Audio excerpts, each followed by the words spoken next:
Good evening to you all again. Welcome back to our continuing adventures in translation studies in the period of neural machine translation. I'm glad you all got to see this. Today's topic nominally deals with a very practical problem, which is that of seeking to get the various national accreditation systems aligned in some way.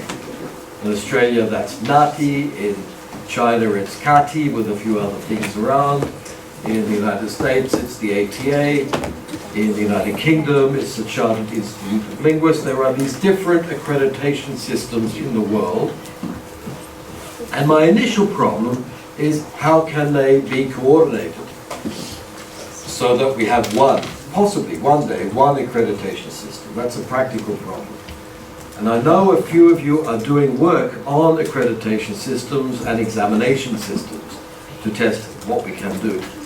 Now, I'm going to address this rather indirectly, and I'm concerned not so much with the accreditation or the examination, but with the thing it's supposed to produce. And that thing is status. So I'm asking about the professional status of translators and interpreters, particularly in the age of neural machine translation. This is the map that we've been using, and today I still don't have a good friend here in this little machine. Today I'm looking at the relationship between the translator here and the client. So it will be between what we actually do and the relationship with the client. So it has more to do with that kind of relationship there. All right? I'm working up the map. How do people recognize translators as being more or less good? How do they trust them, which is the key term?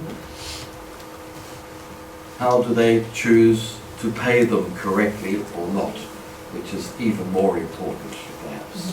Okay, so that's where I'm positioning myself. I'm drawing on a study we did. I was the head of a research team that did this report for the European Commission, I think in 2012, so it's getting old. And some of the data I'm presenting will be old, but hey, we have to update it for China anyway. So you're invited to do new research along these lines and get fresh data on what's happening out in the world.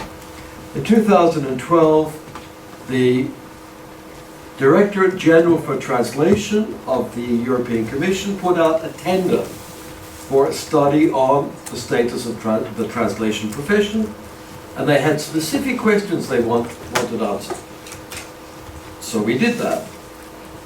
Why did they want those questions answered? Because they were thinking of initiating a project to get a European-wide accreditation, which didn't exist then, and it still doesn't exist today. So the fruits of my labor went nowhere politically. It didn't help produce a European-wide accreditation system, and therefore has not helped produce an international accreditation system. Perhaps there'll be some reasons why that will appear as we go on. Now, I did that project together with 3 economists. Why would I work with economists? Well, economists know what status is. They have theories about status and about the way status interacts with markets. That's the theorization that I'm presenting to you today. Okay? We'll get there bit by bit. The idea here is that accreditation or certification depends on the country you're in, depends on the kind of system, but the bit of paper that we can give a translator is one way of signaling their status, which is whether or not they're supposed to be good. All right? I'm simplifying things, but there it is. Now, the problem is, so is an academic degree. So in some countries, people look for academic degrees. And in other countries, they look for a professional certification. And these can enter into conflict. I remember in Monterey, I had one student do her piece of research on this. She said, do I pay for my master's degree from Monterey, which has a value on the market, and she calculated how much that cost her, or do I do the American Translators Association professional exam, which is expensive to do, and she calculated how much that cost her. And then the ATA exam requires recertification or revalidation. People have to do activities to maintain their status, and the easiest way to do that is to attend the ATA conference, which happens once every 3 years. So she calculated the cost of that. And she figured out that over 10 years, if she's going to be a professional translator, it was much cheaper to pay the ridiculous amount that the Monterey school asks for than to pay the even more ridiculous amount the ATA certification might have asked for. Do they have the same market value? Who knows? Okay? But I mean, there is a calculation there between what are technically two separate signaling systems. Anyone on the market will know that the more experience you have, the more clients you know, and the better people are going to trust you. So often another signaling mechanism is the experience on your CV, professional experience. Okay? And anybody who's been on the market for a long time will know that the best signaling system is word of mouth. Most of my good clients, I worked in the Barcelona market for some more than 20 years. You get a good client that's gold, you know, you keep. At the end, I just had 2 or 3 very good clients. All of my good clients came to me via word of mouth. I was recommended by other clients or other translators. And people trust people who trust people. Trust works like that. Depends on the culture. Spain, for example, is very much a trust person culture. The CV could be a forgery. The degree could be from a lousy university, and you might have got low grades. But a recommendation from a friend, or better, a family member, wow, you're the one. Okay, so there are just these different systems that operate in societies, and they operate differently. We were looking at all of them. We were doing interviews and questionnaires to find out what was working. Now, at the time we were doing the study, it was quite remarkable that the market for translators had gone through a crisis in the 1990s when fees went down, and China went through a big crisis in the 1990s for various other reasons. But through the economic recession of 2008, the translation and interpreting profession remained pretty good. I mean, it was very robust. Lots of industries went down drastically, but translation and interpreting were pretty stable. So I'm just getting you some statistics from that period and the predictions. Okay, over a 10-year period in the United States, they predicted a 42% increase in the number of professional translators and interpreters. And they based their data on tax returns. When you pay your tax, you have to say you're professional when you get your money. And that has remained pretty true so far. I mean, we're not at 2020 yet, but it's on track. It's been very buoyant through that period. In Germany, the Federal Agency for Work predicted a 9.3% in those 6 years. I guess it will be a 5-year period in practice, but in 6 years, and that was on track too. And it's a similar kind of percentage to the one predicted in the United States, upwards. Canada, 2012, we have to revise this one, but they did point out that there was a significant growth. Growth in demand for information explains this increase. Actually, Canada had a different reason. There was a whole generation of translators and interpreters who came in who were retiring and are still retiring, so there's big gaps in the employment structure in that particular place. So these are 3 of the leading economies in the Western world, and remarkably enough, there were no signs, and there still are no signs, that the translation profession is in any kind of crisis. It had been in a crisis, and I'll come to that in a minute. So, we were looking at a market. The outward signs are it's a stable market, but then when we looked a bit more deeply in economic terms, we found out that it was a rather peculiar kind of market, structured not entirely in the way other labour markets are structured. Now, this is old again. It goes through to 2013, but I think it's still of interest. This is from Common Sense Advisory, which is a company based in Boston. They do surveys of the main language service providers in the United States and in Europe if they want to. And they get the information, then they sell the information back to the companies really expensively. Right? What's interesting here is it's the fastest growing services, okay? The ones that were increasing over that period, and roughly the period we saw. At the top, for all those years, what's the one that increases most? Just good old translation, okay? Just normal old translation. I'll go over here because I can't see it very well. The ones we think would increase, software localization, the high-tech things, remain pretty stable. Website globalization is up there, but the tech areas, I'm going to talk about them when I deal with localization this week, no, tomorrow, sometime. Wednesday, localization, I'll talk about these. No, they're under translation. And then other places like multimedia localization, all the video work you would think is growing fast. No, in fact, no. It's better down here. Interpreting remains stable. Internet voiceover, dubbing, they're well done. Then translation technology, there. Okay? Don't know why translation technology, yeah. Translation technology is down on the list. So there is growth in the tech areas of the industry, but the big demand is still people who can just translate. Why? Well, often the tech things are done by specialists in the technology, and the translators work as members of the team.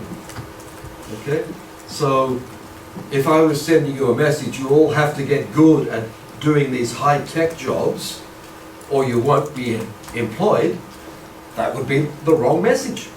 You have to know what's going on, you have to know how you can position yourself with respect to them, but the message is, translation is still needed.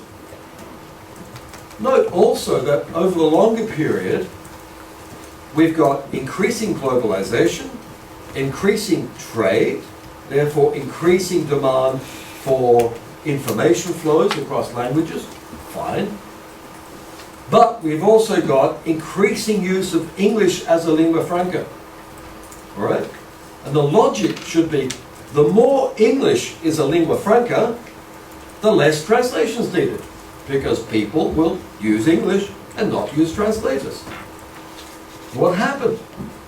Well, the only explanation is that the increase in the demand for information was so great, and is so great, it's serviced by lingua francas and by translation and by everything in between, because there are other communication solutions like bilingual conversations, like translation technologies that are and work imperfect, like pidgins and creoles and the things that people have always done to solve these problems. Okay? So the message from the market was that there was not a big problem with status, and status still concerned how you translate those basic skills. Let's head to the study. No, first, that's what status is. This is just to amuse you, because, yeah. What's the, I was trying to correct the spelling mistake, I didn't, okay. That's what status is, people recognize you as being good. At the same time, there is a public image that is less than perfect in some countries. So as not to talk about your country, I'm going to talk about Spain. Forky police interrogated for corruption. Nothing new, but 40 is a lot of police. 2 interpreters, one of them accused of selling information. Okay? Can happen. Logical, actually. 3 police interpreters sentenced for falsifying the nationality of immigrants. Why would they do that? Hey, because they speak the language of the immigrants, they're from the same community, they want to help people who are like them, it's a logical temptation, it's going to happen all the time. Not all the time, but it happens, okay. 2 sworn interpreters arrested for relations with money forgery. Okay, I hope they got paid in real money for doing it. My favourite ones are coming up. Trial suspended because Chinese translator does not know Spanish. Alright, so if you want some work, learn Spanish, you can go to Spain and get a job. We don't have people for Chinese, apparently. And my favourite one of all time, trial suspended because the only translator of Chinese was the accused. Okay, nobody else could do it. Okay. Now, if you're concerned with status, the news that gets into the newspaper, the headline news, the public image, is often of mistakes, of shortcomings, especially in legal systems at the lower level. Although we have a trial going on in Spain at the moment, very public trial. We've had 2 interpreters, they were both terrible, and it's all these corrections and discussions in the press and in the online media about how bad we are at translation and interpreting. Okay, so it's not easy. I know the market's stable, I've got good data there, but the public image of the status is really not there. Thank goodness we have the United Nations translators and interpreters somewhere up there in the paradise. There's a film with Nicole Kidman as the interpreter, and everybody thinks they're going to be like her, and there's positive images as well. But the public image is not all good. Okay? Here's why image is important. This is the economics. Okay? It's from an old paper, 1970, called The Market for Lemons. Do you know what a lemon is? A lemon's something you eat, or you use a juice, right? No, but a lemon is also a used car that is no good. That one's actually called a clunker. That's a real lemon. It doesn't go wrong, it goes plump, plump, plump, plump, plump. It's a clunker. Right? And Alakuf's classical paper, 1970, is about the market for used cars. Why would we be interested in used cars? Well, here's the thing.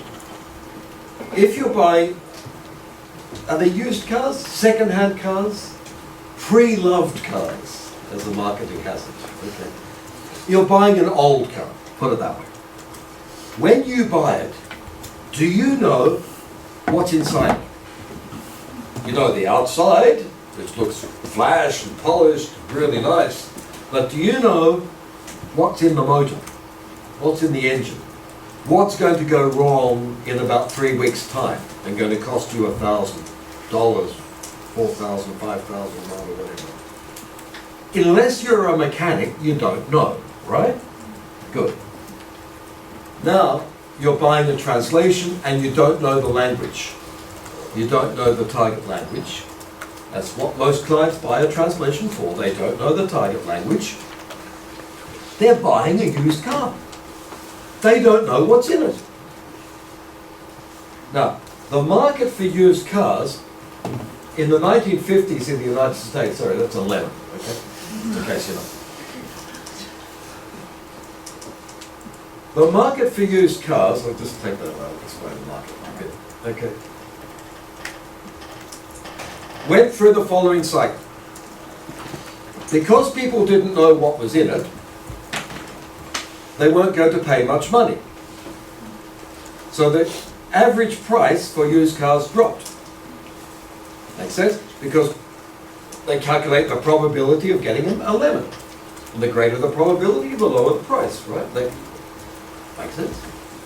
When the price drops for used cars, good used cars don't enter the market. People will keep their car for longer because they're not going to get a good price to sell it. So good cars stop coming into the market. They stay outside of it. So the average quality of cars drops. And the further it drops, the further the price drops. And the further the price drops, the fewer cars come in. Until the whole market goes bust. There is no more market for used cars. That's what happened in the 1950s in the United States. Okay? It's also what happened globally to many areas of the translation profession in the 1990s. In Spanish, it happened in Spanish I know because there was an economic crisis in Argentina.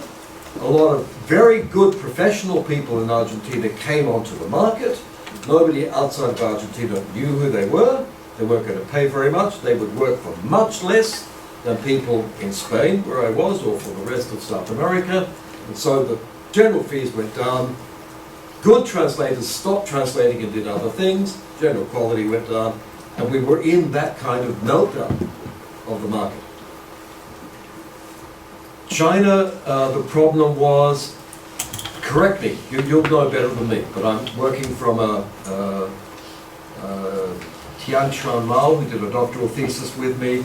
In China in the 1990s, you had lots of smaller publishing houses start up, and they would start up by publishing translations that they didn't have to pay for.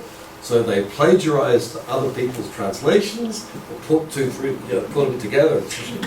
And so students at lower levels than you would be quite prepared to do translations and sign them for not much money. People wouldn't know what they're buying when they buy a translation from English, and so you had adverse selection in the market. Adverse selection is when quality doesn't enter the market, quality leaves that market and goes into other things. Got the picture? That's why I worked with the economists. Particularly one, Andy Chan, Lungjian Chan, Chan Lungjian, from Hong Kong. He's at Lingnan University. He did his doctoral thesis on this, showing the adverse effects in the market and how it affected employability of translators in Hong Kong. Okay, so we have quite a lot of information on how this is working. How did they fix it? These days, the United States has a very buoyant market for used cars. But if you go onto the used car lot and you look at each car, it has a certificate saying exactly how many miles, how many repair jobs, how many services, what the average price is for this car for this year.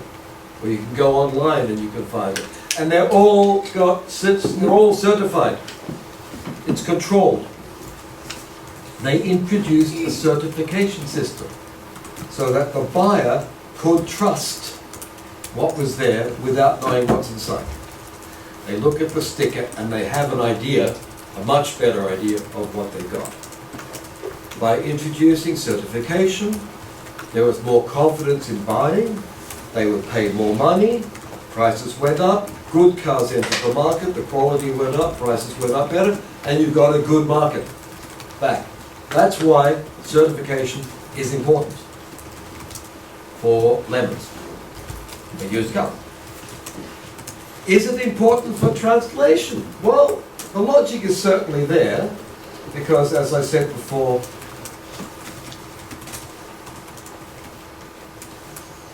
the buyer doesn't know what's in there.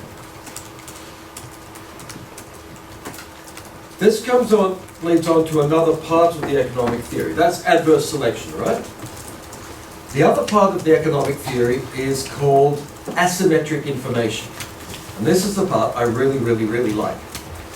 Economists are okay. And they've got numbers and facts and things. They can check everything. But asymmetric information means that when I buy that car from someone, that person selling it knows more about it than I do. Basically, they know if it's a lemon or not, we think. But they're not going to tell me because they're going to make money. If you do a translation, you know if it's good or bad, more or less. You know, if you do it really quick and coffee and you're not sure but good enough and it's done on time, you know. And if you've really worked hard on it and checked everything and phoned around and got clients to tell you more details, you know if it's good. The idea is the translator knows more about the quality than does the client. Okay? Asymmetric information. One person knows more than the other. But, in theory, well, always in theory, I've had some pretty silly clients, but anyway, in theory, the client knows more than the translator about what's going to happen with that translation. How much money they're going to get from it. They're going to turn around. I told you about my being translating for a company and they sold the translation to Taiwan. Yeah? Did they tell me how much money they get? No way. They know where it's going. They know what its real market value is in terms of function. Are they going to tell me that? No way. So we've got this person here who knows more than that person, and vice versa. We've got this conversation between people who are hiding stuff, which makes sense. That's the way any economic transaction occurs. Any transaction, because I'm making a profit, you're making a profit. I make a profit by not revealing all my information. Remember the journalist and the CEO, the Kodak interview? It's a similar thing. We've got purposes that converge, but here we've got other purposes and secret information that we're not going to share. Okay? But we'll share just enough to get some cooperation going. I like this because economists have always accepted it. Whereas in semantics or in Habermas's sociology of communication, it says tell the truth, or ethics, tell the truth, tell the truth. Nobody tells the truth in economics. And it's okay. Economics accepts people lie. A bit. Because if the asymmetry becomes too great, trust is lost and adverse selection kicks in. So a market can work quite well if people are lying to each other just a bit within limits, which is what we do. Okay. We like it. And as long as we're within those limits, the market can be buoyant and we're all happy, we're all making a profit. Now, because we're lying and we accept we're lying, we need signals. Okay? We need the signals that are not direct. I can't tell you, I can't say, look, I was in a hurry, so I think my translation is about 86% quality this time. No way. My client has to believe it's always 100%. Right? Or, I don't think it's here coming up. There was a survey done within the European Masters of Translation, EMT. They did a survey of employers, asking employers what's the most important thing in the translation that you need from a translator, in fact, so we know what to train. And they gave a list of things. And it said things like knowledge of technology, ability to use terminology, timeliness, teamwork, good teamwork skills, accuracy. Which one did all the companies put first? Sorry? No, quality is not there. These are all different qualities. Did I say quality? No, these are all different measures of quality, the quality of a translator. Shall I go through them again? Timeliness. No way. That's, sorry? Accuracy. Anybody else? Which one would you put first if you're a company? Teamwork.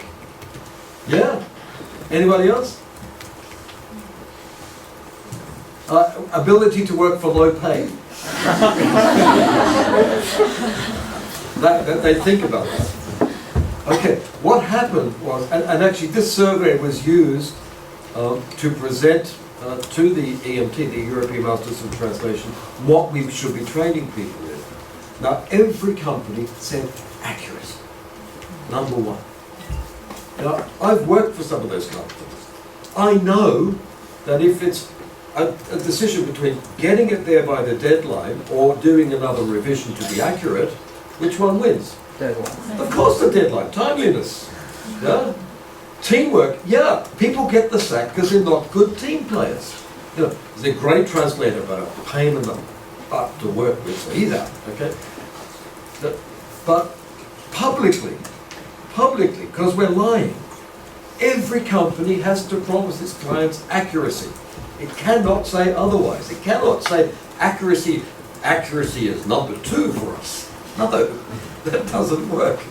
Accuracy has to be number 1 for the public image, for the lying face. And when we do empirical work, then we discover that the other factors are all important. Right? Yeah. Okay, so the signal we send out is important. If you can't send signals, quality, there we go. We just get adverse selection. All right, let's move on. Here is a signal.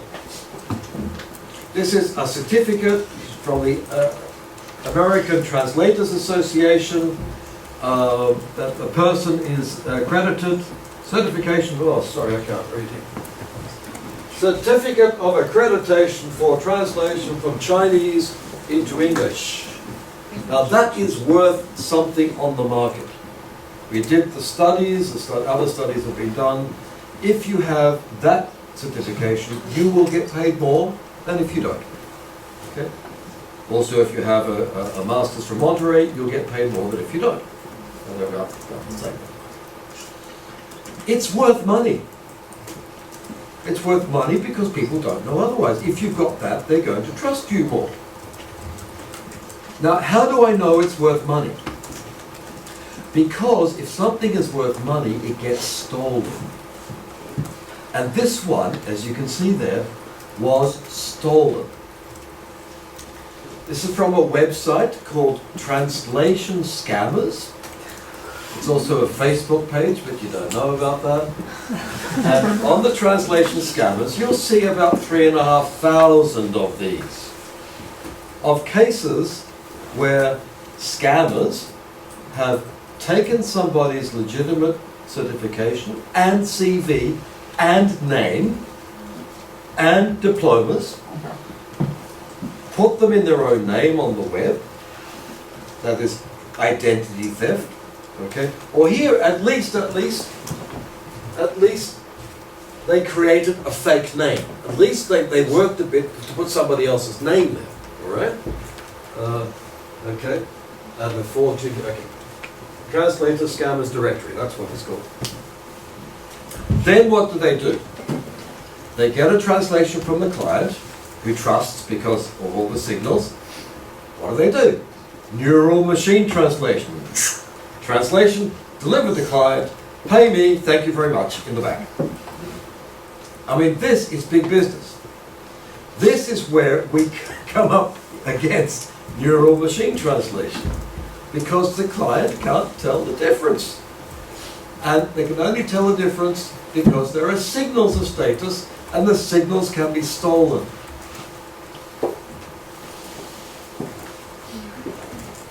All right, I don't know, does it happen in China? I'm sure one of you is going to get an idea. Eh? Most of the scammers happen to be in the Middle East. Okay, some of them in very poor places like the Gaza Strip, where there's not much else to do. So personally, I think good on them. They've got enough technical skills to put this scam together. And if the client is stupid enough to think, oh, thank you, Run, whatever, thank you very much for this beautiful translation into Chinese. I like it. Let's see if it works. Why do I have to send the money to the Gaza Strip?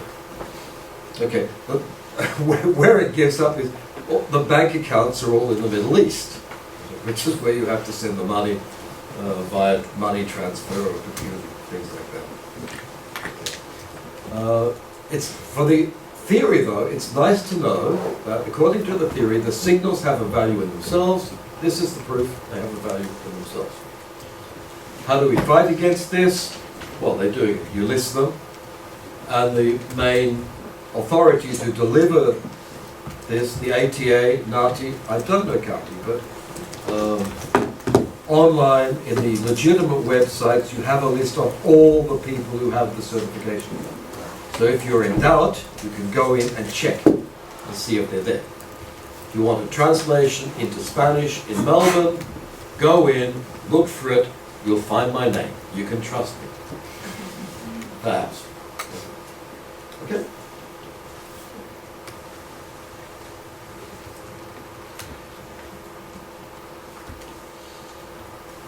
Translation technologies affect us in that way, which is a bad way and a worrying way.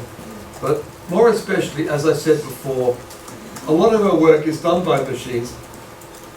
What we're selling, I said, is trustworthiness. Now I can say we are selling our status. We get status and we sell it in exchange for other things, okay? Sort of repeating here. And I'm interested in the way this buying and selling of status works. It works when we operate in a financial economy, as we do, but it also works on the level of a social economy, which has several levels to it. And here I want to just introduce some of the ideas of Gilles Bourdieu, who is there, who, among many other things, recognized that social life works on the basis of more than just economic capital. Society organizes exchanges in accordance with cultural capital. That's what you know.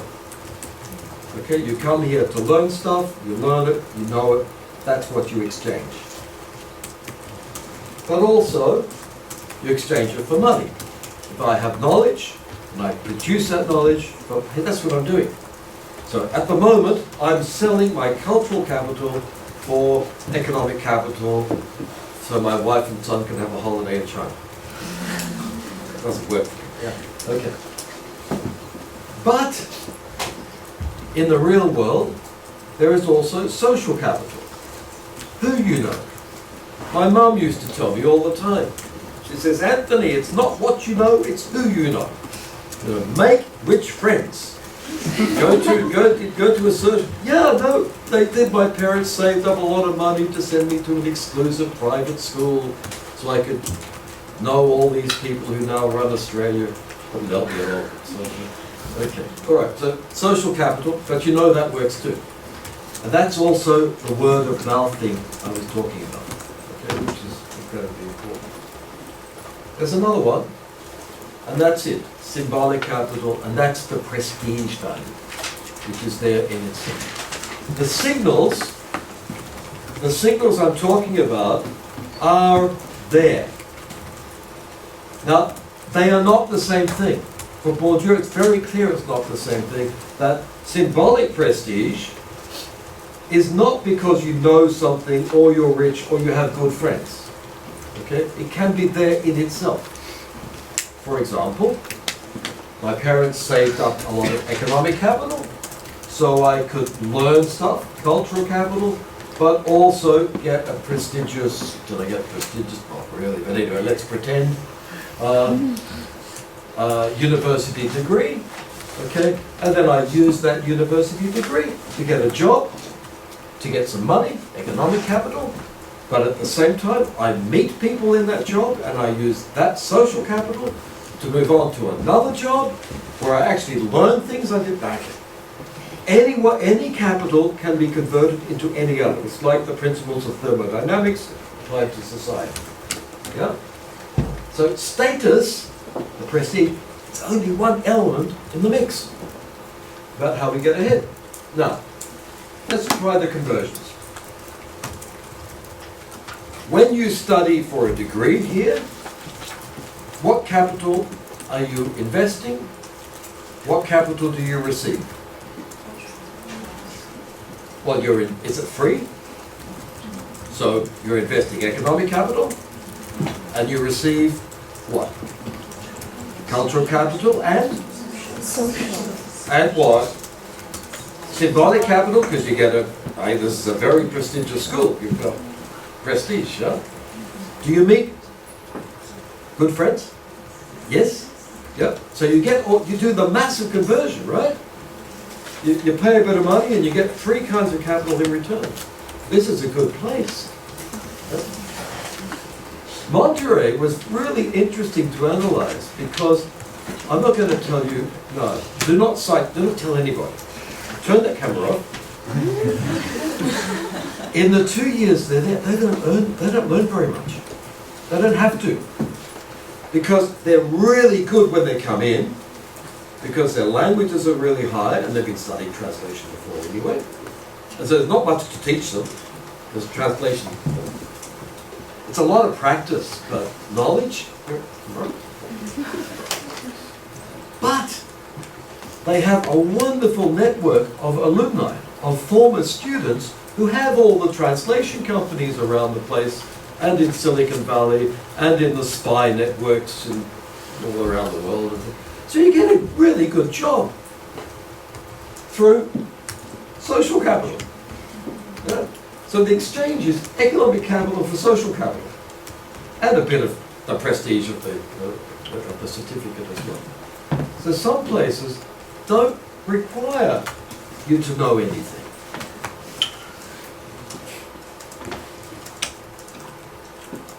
I don't know about your country, but when I look at the political system in Australia, I start to understand how this works. How did those guys get there? Yeah.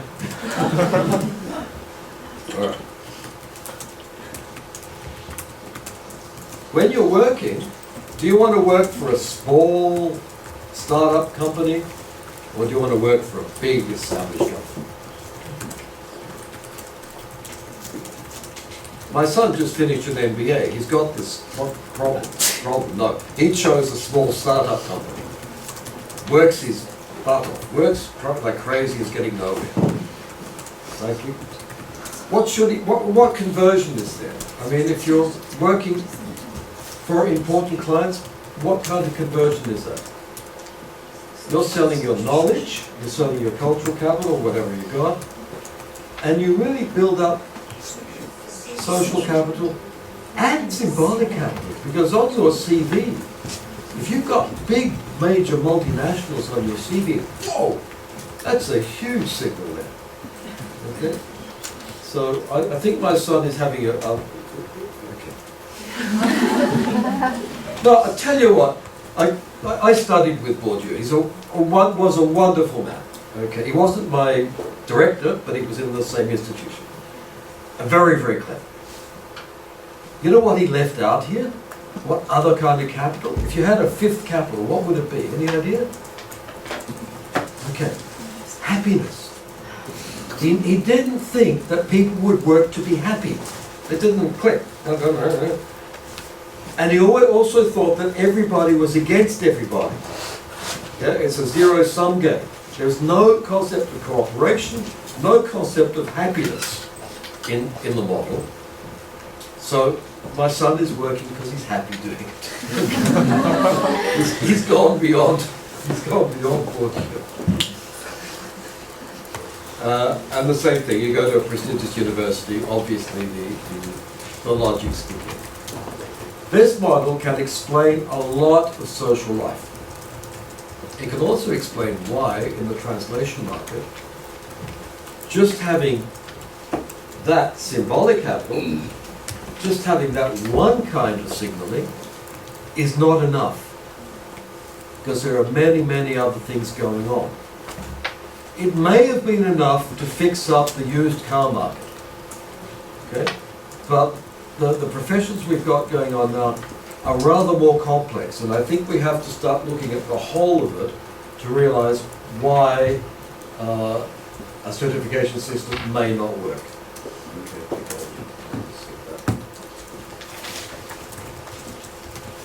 Here's some of the reasons why. Here's an online place. It's called the Certified Translation Professional, CTP. It's a website set up by a really lovely Brazilian-American girl, based sometimes in Boston, sometimes in Seattle. I don't know, she moves around. It's very good, and you can get a certificate for, I think, around $500. You have to do the online courses and answer questions at the end, and if you answer the questions properly online, you get a certificate. Not only that, you get an email to say you belong, you're a CTP,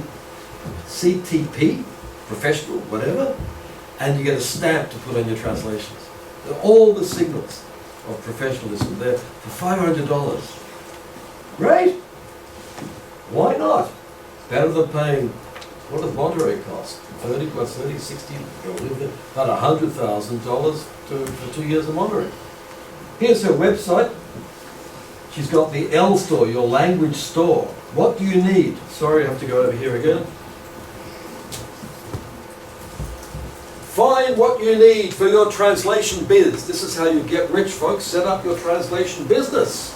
You need free services from them, okay? You need CAT tools, technology, very good. Certifications, that's part of your business. That's what you're going to do. Agencies, database of translators, desktop publishing, all right. What's interesting is that the certifications are in there as part of the stock in trade, the capital you need to set up the business. And you can buy the certification from her for $500. Why not? Why not? What's wrong with that? That works. Okay. There's another one in Argentina that does it as well. And there it's got all these symbols of justice and ethics, and it looks really good. And it's about the same price, and it works internationally for all languages. So status can be bought very, very cheaply.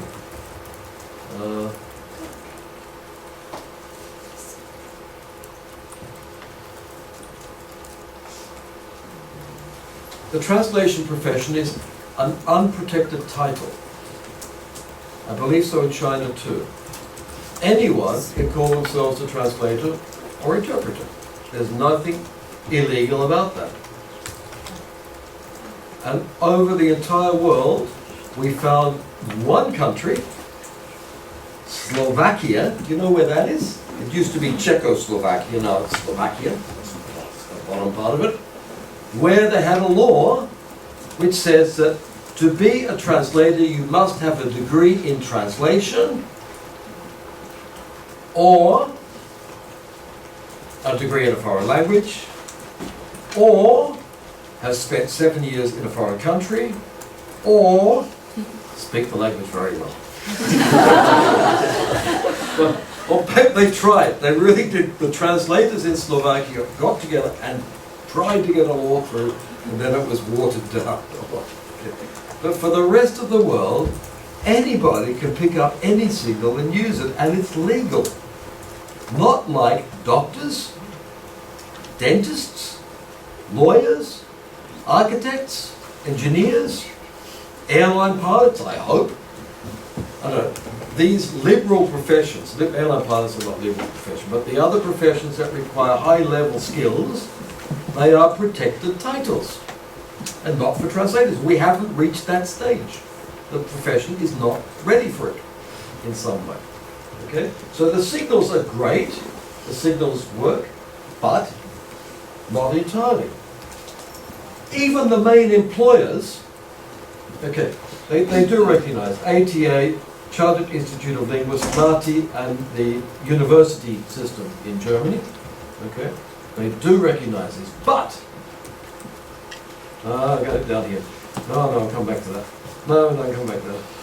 What interests me is that the major employers, that the United Nations and the European Union itself, has its own exams. So basically, they don't trust anybody else. They don't trust any secret. They don't care what university you went to or what professional certification or whatever. You're going to have to go and do their exam. And many of the big employers do that. So there's a big, big trust deficit out there. Still out there. Even the European Union, which had us do this research in order to set up certification, doesn't trust any certification system. The other ambiguities I'll come to in a minute. NATI, which is the accreditation authority in Australia, is owned by the government of Australia. It's a company owned by the government, and most of the translation work in Australia is done for the government. So it's the employer. It's in fact the employer doing its exams to see if you can work for them. Okay? Which is, for me, but perhaps a conflict of interest. NATI in Australia is now starting to endorse training programs that if we train people and give them our degree, they can use that so as not to sit the ethics test in the NATI examination. They still have to do the language test and the NATI examination. And that means that NATI is now telling us what we have to translate people, train people in. I'll move on. I don't want to talk about Kati because you can talk about that afterwards, okay? I hope. My feeling is that in the commercial market, word of mouth still means more. That's a feeling I can't verify. Now, where I'm getting to. The signaling systems were set up for very different reasons, within different contexts. And it's a translation problem. At the moment, I'm trying to see how I can get NATI exams to fit into Kati exams. Okay? But it's a translation problem because that system there is not like that system there. So bear with me while I tell you about NATI, which is National Company. In 1975, there was a report into poverty in Australia. Poor people, yes, poor people in Australia, real poverty. And they found that in many cases, poverty was linked to language differences. That recent immigrants into the country did not have enough English to access social services, including mental health services, including hospitals. Okay? So the report was so clear that in 1977, 2 years later, we had the National Accreditation Authority for Translators and Interpreters. Why? To combat poverty and to fulfill the provision of social services in the country. Very, very specific to that moment and that country. Okay? No other system that I know of has that background. So, Joe Obianco, who is a colleague at the University of Melbourne, actually designed the Australian language policy, including its translation policy for the provision of services, and he regarded it as being very much service provision rather than a program for the disadvantaged. And a multilingual society, which is the official policy, requires access to information and services. That's the ideology behind NATI and the whole language policy in the country. Nothing like China. Okay, where you have, in general, people know written Chinese, or have access through the Chinese language. The Chinese language is what provides access to services. Okay? It wasn't the case, it still isn't the case. We have many, many immigrants coming into Australia still today. This is why the certification system is broken up in this way. You have certified advanced, certified, and then what's called now practicing professionals. Previously they were called paraprofessionals. So we've got people who are very, very good. We've got people who service the market. And then we've got a lot of people who are just out there for social services in all the languages that we can't really test because there are so many of them, including all the Aboriginal languages. But we can recognize that people have experience, and we can give them training in ethics, which is the most important thing they get, and give them the confidence to operate and get paid. So it's divided up on the basis of that policy. That doesn't map onto any other system in the world, because its signaling was for the governments to provide their service. If it does map on, it's that middle area. That's translators over here, interpreters over there, and we would look around for corresponding levels in CATI, ATA, Chartered Institute of Linguists. But we would have to forget about the rest because that signaling belongs to Australia. Yeah? Have I got that point across? It's a, as I said, a translation problem. Ngati costs a lot of money. I did the exam, it cost. I failed the ethics test. It's so hard. I write books on ethics. I had to pay again to sit it again. All right. And then after 3 years, I have to prove that I've been training myself. So I don't know how I do that. I'll have to invent that.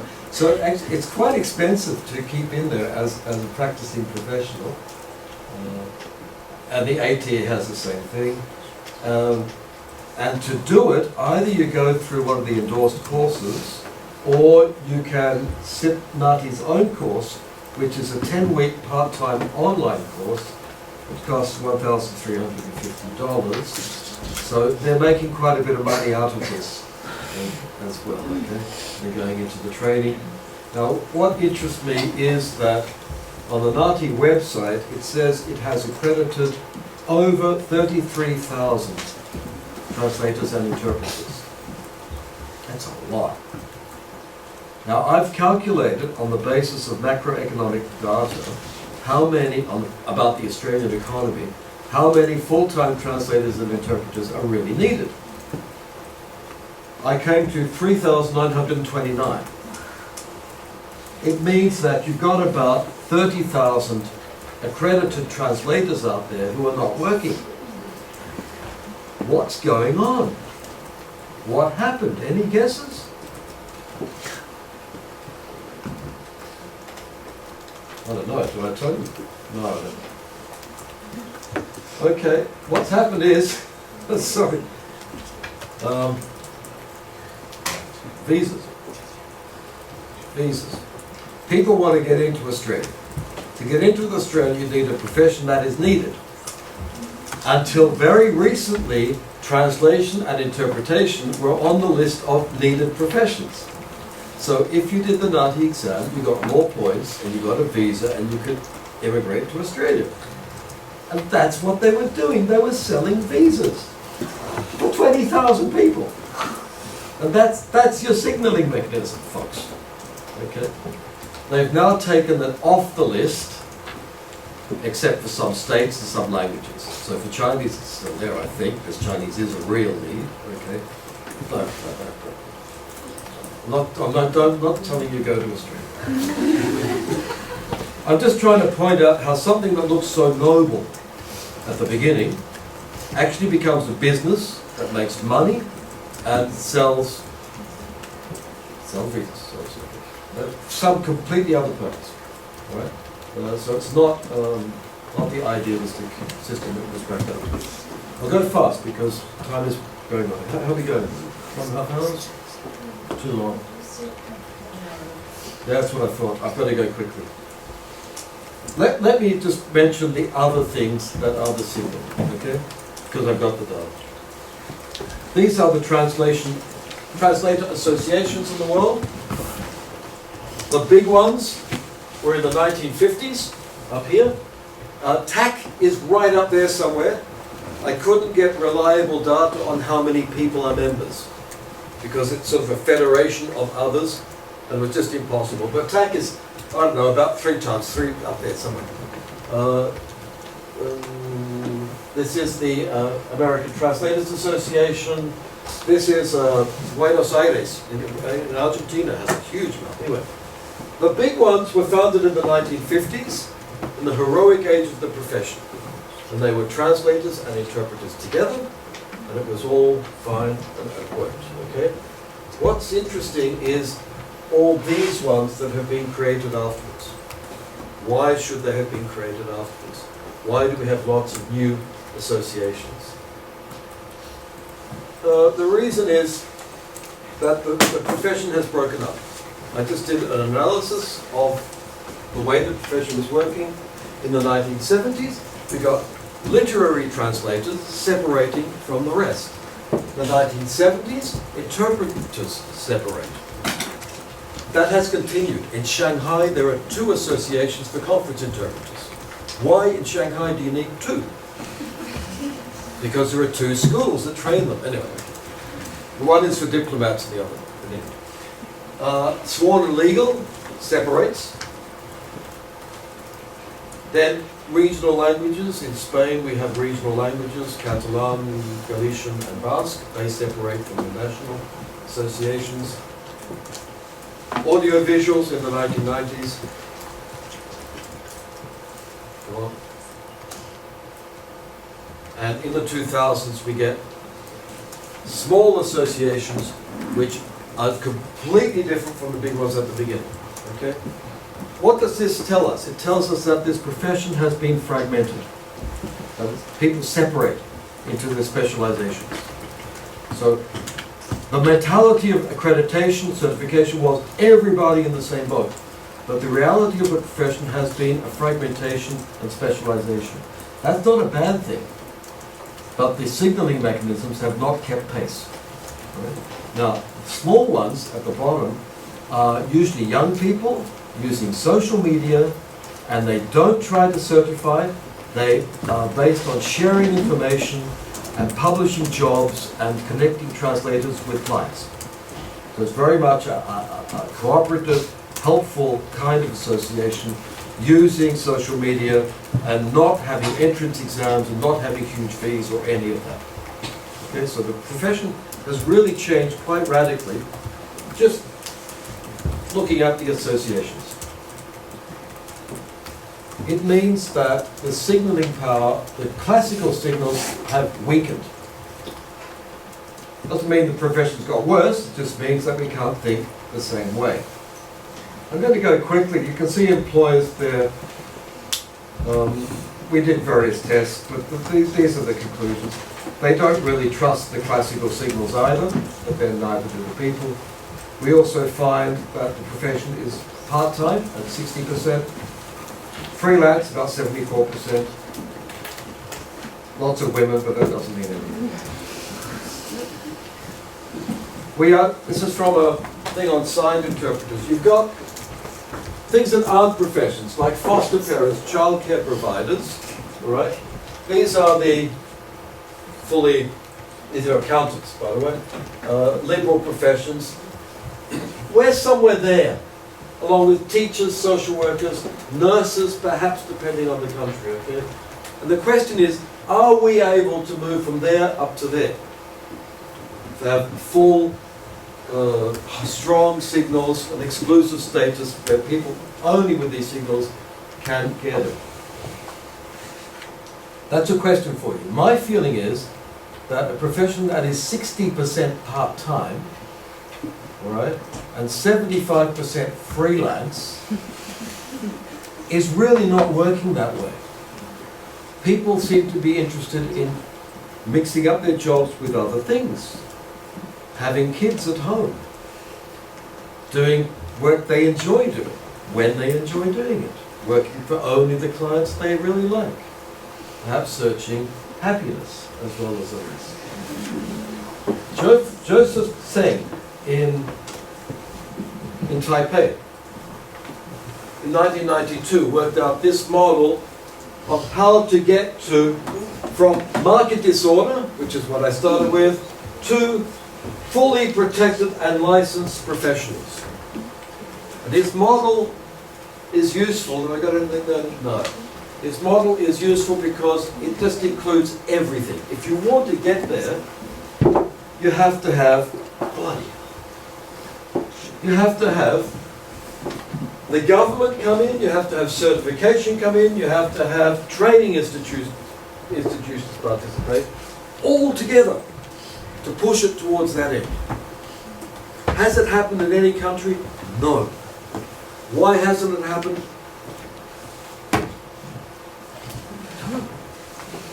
No.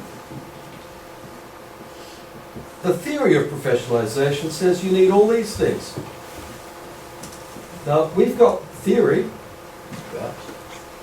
we have credentials out there, we have you entering a profession, so that does happen. We have many codes of ethics. The range of salary is debatable in many countries. And professional development is what the associations are working on. Okay? The message is,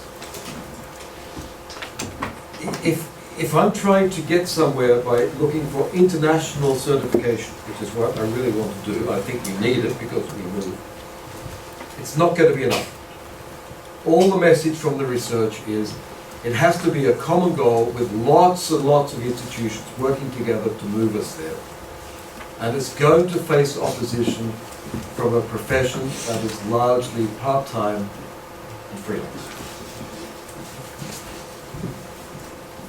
There we are. Thank you for putting up with me for so long. I look forward to your questions.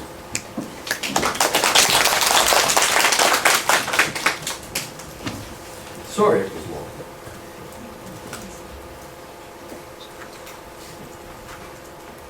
Your questions? Comments? So I have a question. So you mentioned just now that when the client, they buy translation that has actually been translated by neural translation. And my question is, can they really, can't they detect it? Can't they find out that it's translated by machine? Will they buy it? They do. They can't find out that it's translated by machine? There are classic cases where they find out after they've shipped their product to New Guinea and it doesn't get to where it goes. Okay. Neural has got to the, well, one, we assume the client doesn't know the target language. If they do know, then they could read over it and check it, but Neural is getting up there. Now, I can tell, because I know the kind of mistakes it makes, and I can look for the calcs. But in a classic situation where the client doesn't know the target language, yeah, sure they buy. Will they go back to the same translator? I hope not. But he's got his money. A scam doesn't work. Yeah, a scam is, I got your money and I'm off.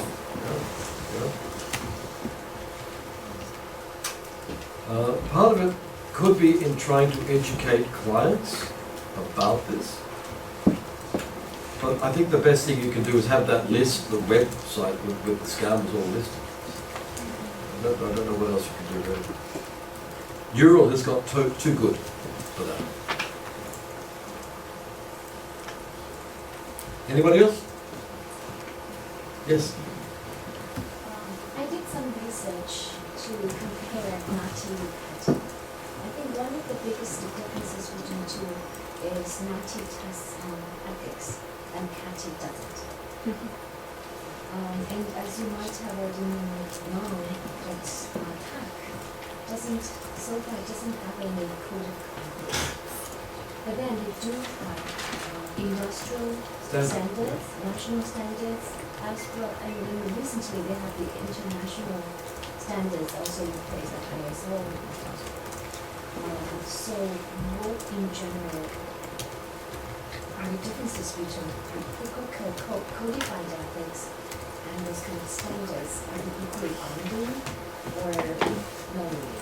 Either in Europe or in Australia? Okay, the ISO standards apply to companies and the ethics apply to individuals. Okay, so the company is a language service provider and it certifies its process by which the translation is produced. So the main ones these days say that every translation has been revised by somebody other than the translator, for example. That's important in the process.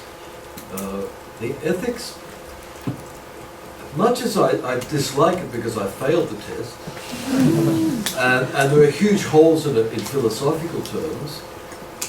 The ethics are really necessary for the level of untrained people who are doing a job simply because they know 2 languages.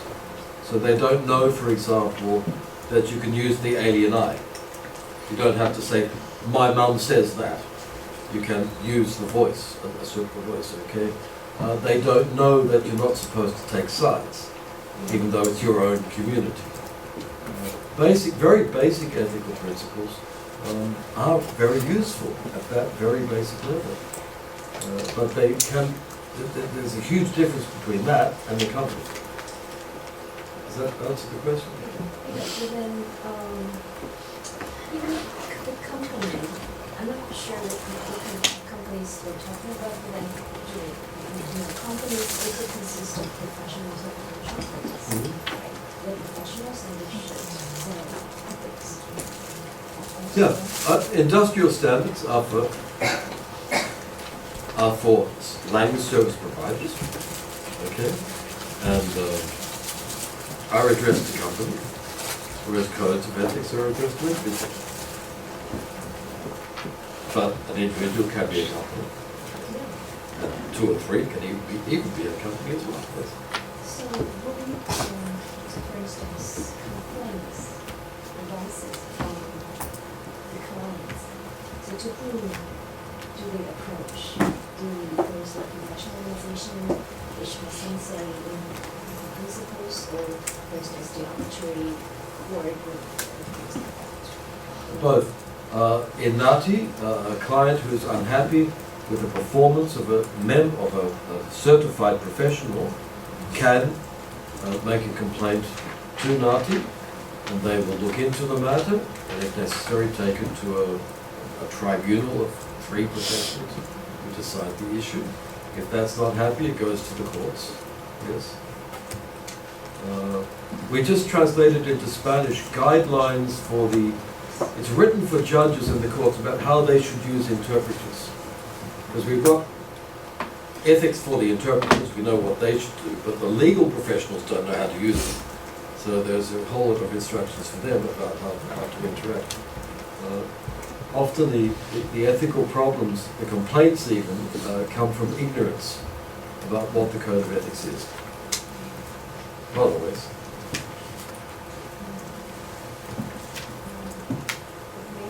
Yeah, I think it's an important point that from the research we've done there, and you can see it there as well, the signaling, it's not just a matter of doing an exam and getting a stat.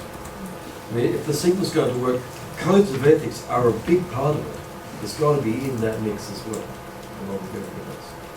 Yeah, so it's a very pertinent question. I've also taken some notice of changes done by different professional organizations in terms of some near universal principles or close or common principles, like accuracy or fidelity. Some ethical principles simply they remain silent, and they don't say, ATA doesn't say so, and IEC doesn't say what accuracy fidelity is. Yeah. They just say you should translate faithful into something. Yeah. I think intentionally so, because you could be faithful to the letter or faithful to the intention, or faithful to the person of your client, and they remain intentionally vague. And IEC doesn't even say a word about faithfulness, for example. Yeah. So does that mean that these are tricky words and hard to define, or it's one of the 5 basic principles of ethics, right? Is it? I don't know. What's interesting, I know we looked at 2 versions of the ATA, and we found that instead of becoming more specific, it became more vague. Okay, and I think part of the problem is what's been happening in translation theory. So when Skopos theory came in, challenging equivalence, and in fact challenging fidelity in many readings, they say, well, what do we do with this? And the step, the reaction was to allow both things to happen. Fidelity to purpose, or achieve the purpose required by the client. These things have been written in without removing the others. So they just become watered down and more vague. But that's a fair reaction to the mess that we translation theorists have made. Yeah. The Nati one is really interesting because it says the same thing 3 times. It's got 1 page with the main principles, and you can read that. Then it's got another version with explanations of the principles. And then the third has got examples. So the whole document's about 12 pages. And by the time you get to the third, you can see Skopos theory principles coming through, but they're not in evidence at the beginning. So you can even see them having a debate around a table. Oh, we want to put this in. Well, we'll put it in at the end. Oh, okay, we'll put it in at the end. So philosophically, they're not pure. They're very hybrid kinds of documents. But I've seen them have a positive function, even at that level. Sorry, there's a question. Thank you, Professor Kim. You did a lot of research about translator ethics. So I'd like to know, is there any difference between ethics and moral in the sense of translation? Whoa. Perhaps. Okay, So when I what teach this, I usually teach in terms of boxes. There are codes of ethics, or deontology, which is professional practice. Okay? Things like timeliness, being aware of your own skills, not overselling your skills, don't denigrate fellow professionals, the stuff that operates in any profession, especially the liberal professions. Okay? Around that we have things that are specific to us, such as a discussion of Skopos and fidelity, and that's very hard these days, but that's what we have to address. Around that, you have the laws of the land, which apply. So a lot of translator-client relations are based on contracts. You should have a contract. If they don't fulfill the contract, you go to the courts and the laws of the land apply. And around that, morality. Okay, which is a discussion, I think, about the ultimate purpose of what we're doing.